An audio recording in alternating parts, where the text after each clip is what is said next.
Oke, perkenalkan kami dari kelompok 5 yang terdiri dari Tria Maimara, saya dan Agnes, saya sendiri, dan juga Febri Kuncoro Jati.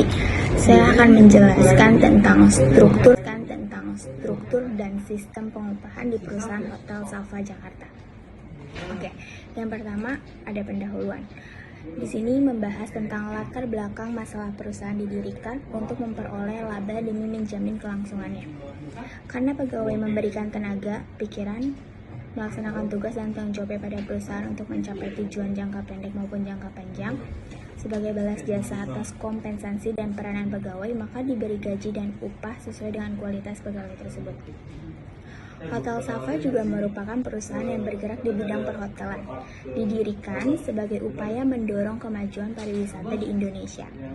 Di perusahaan tersebut, adanya pegawai untuk menjalankan perusahaan agar mencapai tujuan. Maka dari itu, Hotel Safa Jakarta juga memiliki sistem penggajian untuk pegawai di perusahaan tersebut. Oke, selanjutnya itu saya akan membahas tentang unsur-unsur gaji. Yang pertama yaitu ada gaji pokok, tunjangan uang makan, premi, lembur, bonus, dan ada perhitungan gaji dan upah. Untuk perhitungan gaji dan upah di Hotel Safa Jakarta itu ada berupa hari kerja, jam kerja pegawai yaitu 6 hari kerja dalam seminggu. Lalu ada hari istirahat. Dari istirahat pegawai dibebaskan dari pekerjaannya dalam batas waktu yang telah Baik, di sini adalah penyusunan struktur dan skala upah dengan menggunakan metode ranking sederhana. Sebelum itu, saya akan menjelaskan beberapa langkah yang digunakan dengan metode ranking sederhana. Langkah yang pertama itu menentukan jabatan dan uraian tugas masing-masing jabatan. Langkah kedua, membuat daftar jabatan. Lalu langkah ketiga, membuat tabel struktur dan skala upahnya. Langkah keempat itu menentukan upah terkecil untuk jabatan terendah. Langkah kelima menentukan upah terbesar untuk jabatan terendah. Lalu langkah keenam itu menentukan upah terkecil dan upah terbesar. Langkah ketujuh itu memasukkan upah terkecil dan upah terbesar ke dalam tabel. Lalu langkah kedelapan itu menentukan golongan jabatan untuk masing-masing jabatan, sehingga hasilnya bisa kita lihat di tabel struktur dan skala upah PT Hotel Safa Jakarta.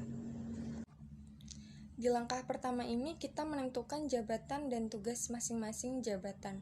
Yang pertama itu ada bagian General Manager, yaitu bertanggung jawab memastikan terpenuhinya standar K3, yaitu kesehatan dan keselamatan kerja hotel sesuai peraturan melakukan pemeriksaan kegiatan, pembelian dan pembukuan di hotel.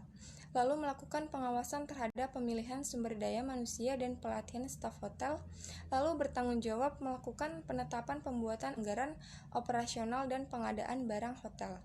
Lalu yang kedua itu ada bagian front office, bertanggung jawab menjual kamar, reservasi, check-in dan check-out, lalu mencatat pembayaran tamu, guest bill, guest folio, dan guest account, lalu menangani telepon, pesan, faksimili, dan email.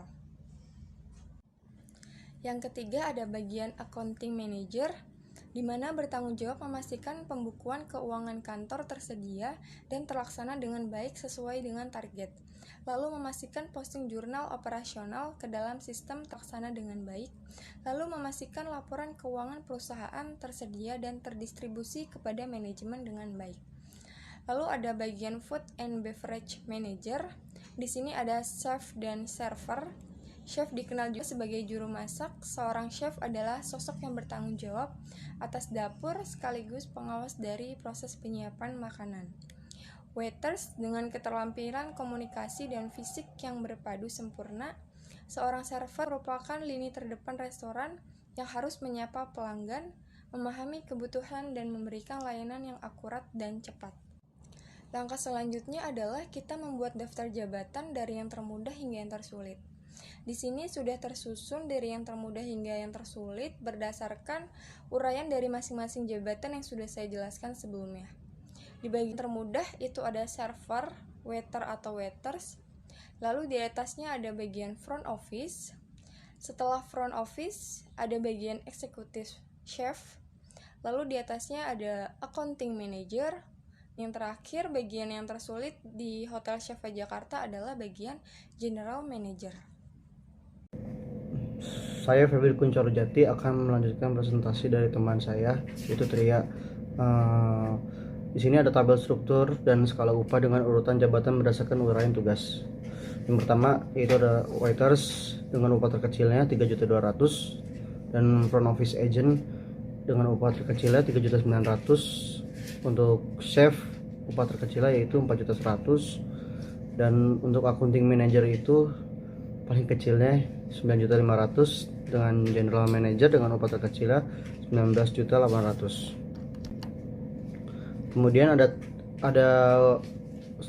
tabel struktur dan skala upah golongan jabatan Hotel Salva Jakarta dengan menggunakan metode ranking sederhana.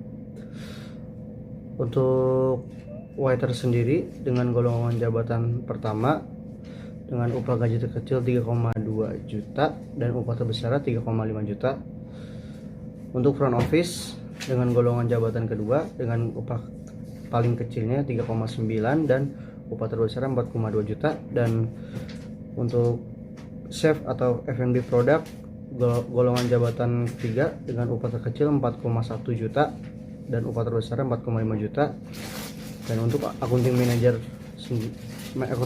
dengan golongan jabatan keempat dengan upah terkecil 9.500.000 dan upah terbesar 10 juta, dan general manager dengan upah terkecil 19.800.000 dan upah terbesar 20 juta. Kemudian ada daftar perhitungan gaji dan upah di Hotel Salva Jakarta. Untuk golongan jabatan staff, upah per hari selama 26 kerja yaitu 135.000. Dan untuk staff back office untuk per harinya 192.000. Dan untuk HOD atau head of department 385.000 sekian. Dan untuk asisten manajer 577.000 per hari, dan untuk general manager 769.000 per hari.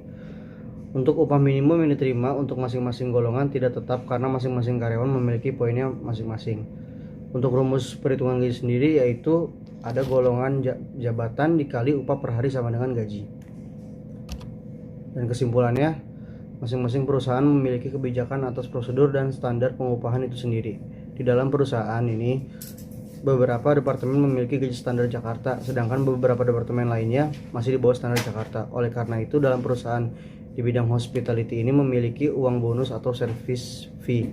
Bonus ini sendiri diperuntukkan untuk karyawan dengan nilai yang sama dari semua golongan jabatan, tetapi untuk nilai yang didapat dalam setiap bulannya berbeda karena menyesuaikan dengan pendapatan atau omset per bulannya. Sekian presentasi dari kelompok kami. Wassalamualaikum warahmatullahi wabarakatuh.